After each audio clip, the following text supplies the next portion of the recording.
ہمارے اختیار میں اگر کچھ ہے ہی نہیں تو پھر کیا پلان کرنا؟ عجیب بات.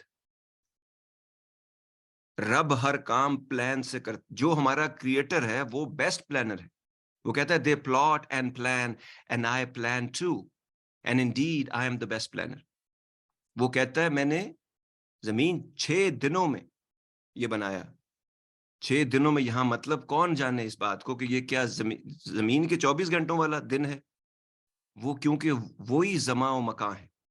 کس زمان و مکان کی بات ہو رہی ہے؟ وہ خود زمان ہے، وہ خود مکان ہے، یعنی وہ خود وقت ہے اور وہ خود پلیس ہے.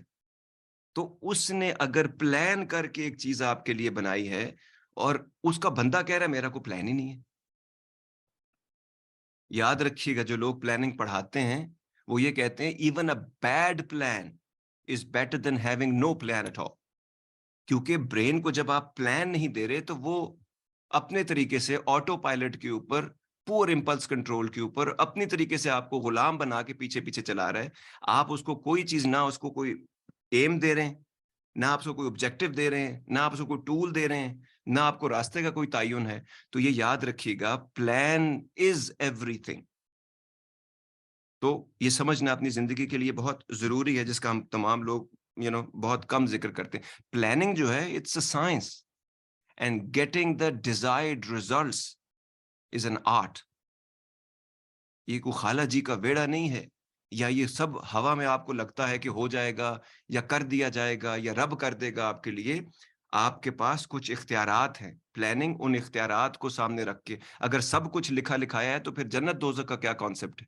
پھر دنیا میں کوئی عزت کیوں پا رہا ہے اور کوئی ذلت کیوں پا رہا ہے؟ کیونکہ لا آف یونیورس کو ہم لوگ جانتے سمجھتے نہیں ہیں، اس کے ساتھ ہم اپنا آپ الائن نہیں کرتے. صرف اچھا سوچ لینے سے کام نہیں ہوگا، عمل کرنے سے. ایکشن.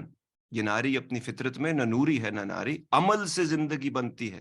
جنت بھی جہنم بھی یہ ناری، یہ نور، یہ خاکی اپنی فطرت میں نہ نوری ہے نہ ناری. یہ سمجھنا ہے آپ کو. یہ اقبال نے سارا فلسفہ گھول کے ہم کو بھی بتایا، لیکن یہ ہم نے صرف زبانی کلامی یاد کیا، اس کو اپلائی نہیں کیا ہوا ہم نے. ٹھیک ہے؟ تو آپ کے پاس جو کنٹرولبل فیکٹرز ہیں اس کو کنٹرول کرنا یہ آپ کا کام ہے، اور انہی فیکٹرز کے میں کام کر کے، انہی کے اندر ہارمونائزنگ افیکٹ آپ پیدا کر کے زندگی میں کوئی بھی مقام پا سکتے ہو. اور اس میں رب کی بلیسنگ، ہمت اور طاقت. اپرچونٹی کے لیے دعا کرنا، پھر اس میں ہمت کرنا، اور جو طاقت ملی ہے اس کو یوز کرنا. کرنا تو ہم میں سے بہت سارے لوگ بہت کچھ چاہتے ہیں. ہر کوئی ہیلدی ہونا چاہتا ہے، ہر کوئی بہتر ریلیشن شپ چاہتے ہیں، ہر کوئی فائنینشیل فریڈم چاہتا ہے، ہر کوئی عزت چاہتا ہے، ہر کوئی محبت پانا چاہتا ہے، ہر کوئی زندگی میں آسودگی چاہتا ہے. لیکن چاہنے سے کچھ نہیں ہوگا. وہ کیا شعر تھا؟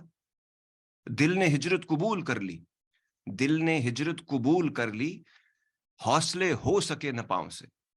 یعنی the heart had already accepted the transition, the migration, the change, but it was the feet who couldn't dare move. So یہ سمجھنا ہے کہ اس نے ہی حوصلہ نہیں کیا. تو اگر آپ جگہ سے، دل ہجرت چاہتا ہے تو اس سے کیا ہوتا ہے؟ پاؤں جب اپنی جگہ سے ہلیں گے کہیں، اور اگر پاؤں ہلیں گے بھی اور گول گول گھومیں گے تو کولو کے بیل کی طرح تیل ہی نکالیں گے، وہ کسی ڈائریکشن میں کہیں پہنچ نہیں پائیں گے. تو عمل کے لیے ضروری ہے ڈائریکشن بھی. اس کے لیے ضروری ہے راستے میں چیزوں کو سمجھنا، اپلائی کرنا، اس کی قطع و برید کرنا. قطع منقطع سے کاٹنا، برید، کانٹ چھانٹ کر کے اس کو، راستے کو، پلان کو، اور حالات کے مطابق اس کو سیدھا کرنا. To get the full Radio Azad experience, download the Radio Azad app from the App Store or Google Play and take us with you everywhere.